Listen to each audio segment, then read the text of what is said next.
The first song I ever learned how to play was a Swedish folk song. It goes,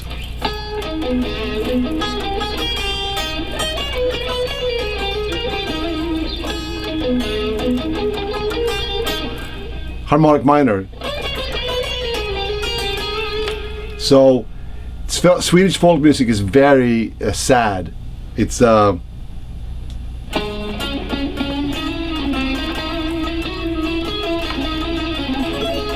it's like that.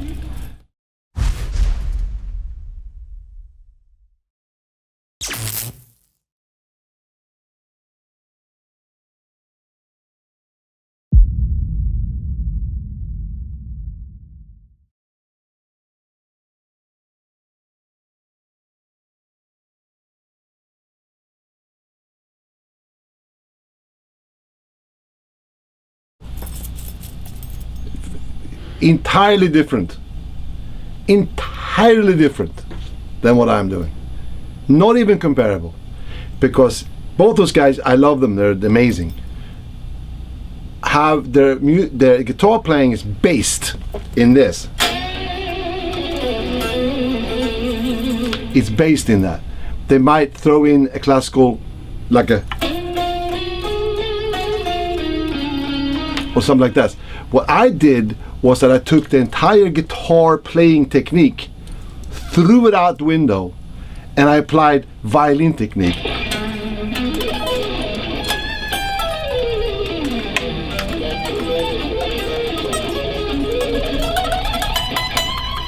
Stuff like that. No one ever did that before.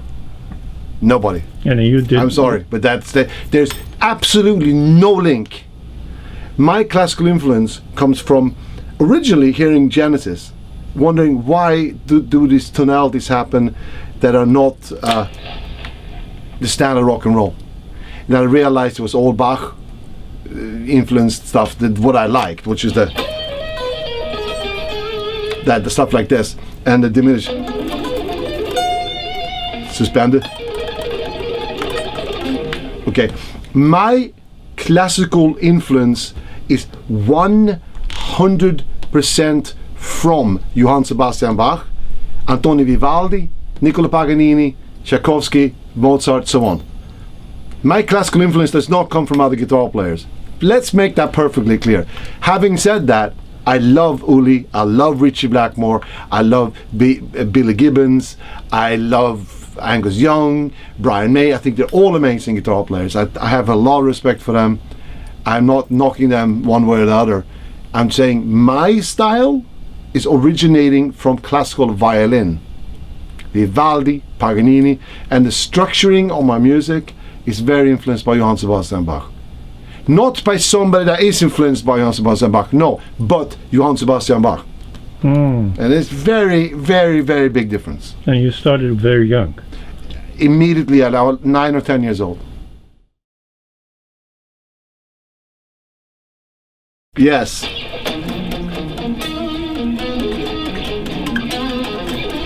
It's a lot of the basics of is minor and diminished. Stuff like that.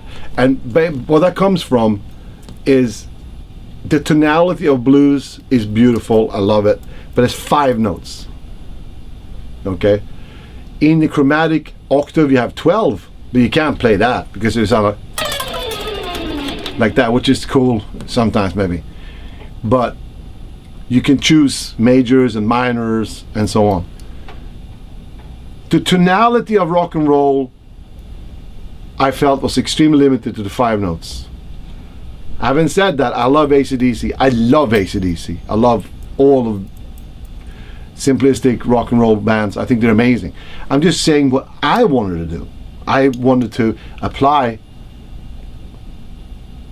what now is known as neoclassical, but it wasn't at the time.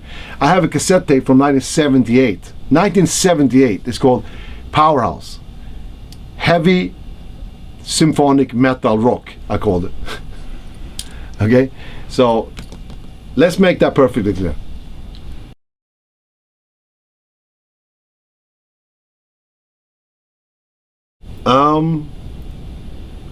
Well, obviously it's because that's the melodically and harmonically what I hear is appealing to me, you know. I don't play verbatim classical music. I do sometimes throw things in that are like a variation of a theme and so on. But what I wanted to do from very early on, what I decided to do very early on, was to absorb the thought pattern of Baroque classical music and make it into what I call Baroque and roll, you know. And with the Marshall stacks and the smoke bombs and the double bass drums, I always loved that stuff. But the tonality very much from the classical stuff. And this is a genuine evolution that happened with me. Then there was no outside of influence. There was, in fact, when I grew up in Sweden, everybody used to think that I was completely mad, because they said, "What the hell are you doing? What do you think you're doing with this?" And I just did what I felt was the right thing for me, you know. No, it's not that. Listen, everybody has to find their own way, but that's not what I did. Okay, what I did, I listened to it and I learned from it, and little by little, it didn't happen overnight. Little by little, I started going, wow, this pedal note's like it sounds so cool, you know. And then you could do much more advanced things like that. For instance, you could have a like, you know, whatever, and these things became a natural thing to me, where I just kind of applied them without thinking about it, from absorbing Baroque classical music all the time. And Vivaldi, of course, I love Vivaldi. I love even the little newer stuff like Tchaikovsky and Dvorak and so on. And basically, it became my thing. I didn't want to just recite. In other words, when you become a classical musician, you have to recite what's on the paper, and that's great and it's very impressive too. But I never wanted to do that. That wasn't what I wanted to do. I wanted to create something that felt like was from within, from the input of many years of absorbing Baroque classical music.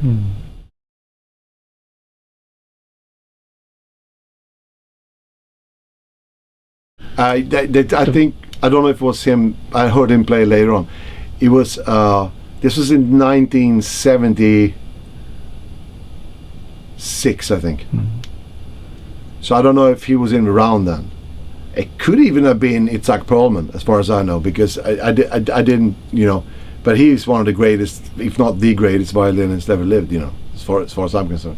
You saw him on the TV, no? Yes, this is before VCRs, before anything like this.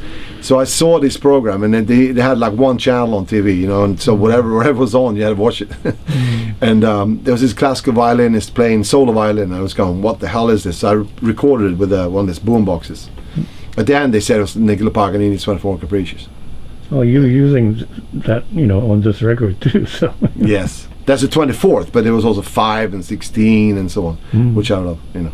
Yeah.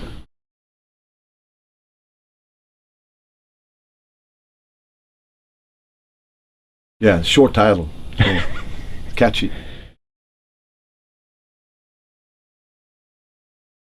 The difference, what I want deliberately when I went in with that, was because I wanted to compose a piece for an orchestra, and from chamber to full symphony. By the way, there's 12 movements, and compose very much in a vein of classical, Baroque classical, but also a little more other romantic classical also. It depends, a little symphonic stuff in there as well. And with me as the soloist, you know, concerto. And the concerto is usually 3 movements, so I'm called a suite because it's 12, you know. And so something that I was dreaming of doing for a long time, and I don't think it's been done before. People have done mixed classical orchestra with rock and roll, which is great too, but that's not what I want to do. I wanted to completely step out of that world and go into that, you know, see, that could be replaced by violin or whatever, you know.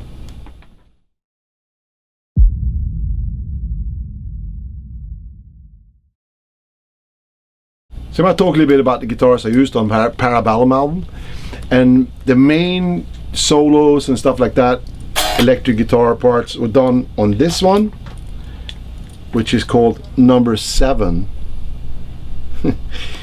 And a number 2, we'll show that as well. And that's mostly sold. This is Yngwie Malmsteen Mall factory with Seymour Duncans.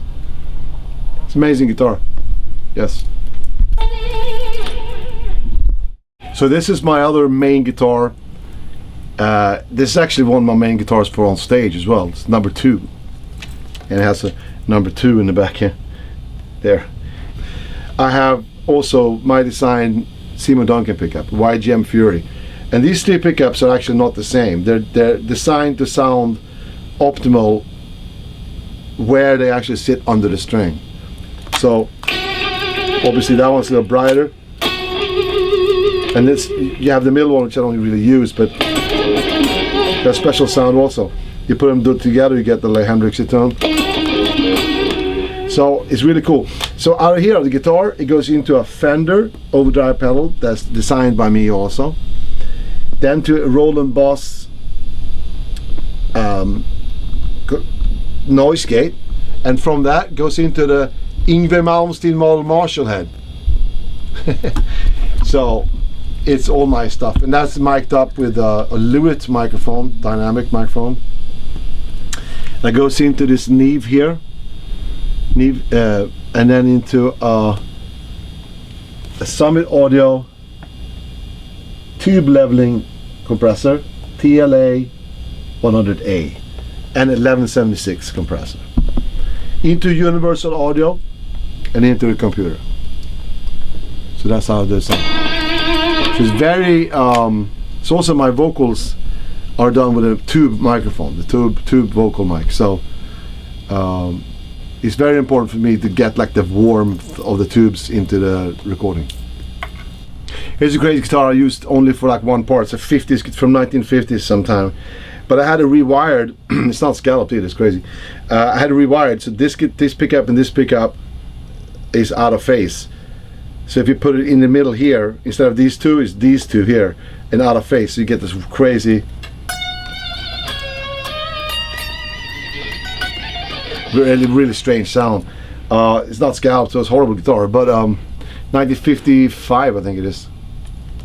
So I also used a brand new guitar on this album as well. As you can see, it's brand new. No, it's not. It's a very old guitar. I've had it since I was a little kid, and I used it for some parts, some solos, and some other things. And the string action is pretty high, because I like it. The string actually, the string has a vibration like this. So if you have the string too close to the fret, that doesn't allow the string to breathe. So I found that out many years ago, that the best sound is when you have, it's obviously harder to play, but you have to allow the string to breathe, you know? That's how you get sustain out of the guitar.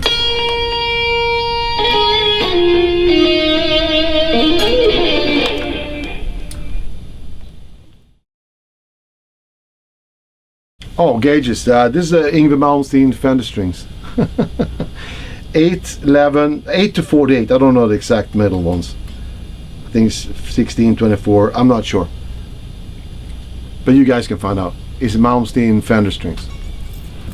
So on this record, in using the keyboards, I used this for. You do strings.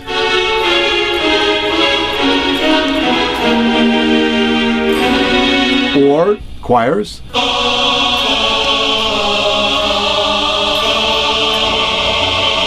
Very cool stuff.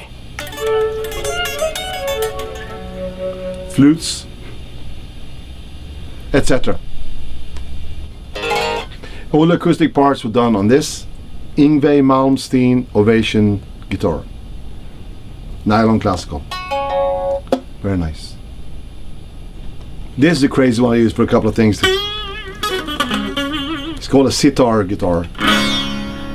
If someone is plugged in, it has these strings as well.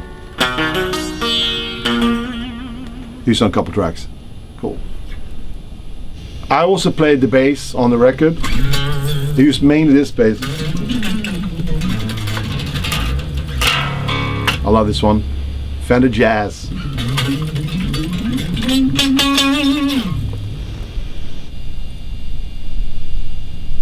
Yngwie Malmsteen Fender strings. And not to forget Jim Dunlop.